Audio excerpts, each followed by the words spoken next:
Hey everyone! Welcome back once again to my channel. Have you ever heard the word demure? Or know the meaning of it? If not, then stay with us to know what demure means. Let's find out. In simple words, demure means someone who is modest, shy, or reserved, especially in the way they act or dress. It's often used to describe a person who is polite and has a quiet nature. Let's further clarify it. You're at a party, and most people are chatting loudly, laughing, and having a great time. But then, there's that one person in the corner, looking elegant but not trying to be the center of attention.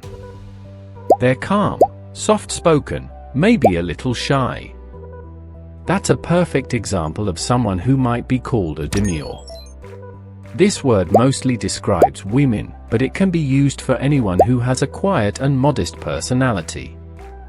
And it's not a negative thing. Being demure can come across as classy and graceful. So, if someone says, "She has a demure personality," what they mean is that she's reserved and maybe even a little shy, but in a way that's really dignified.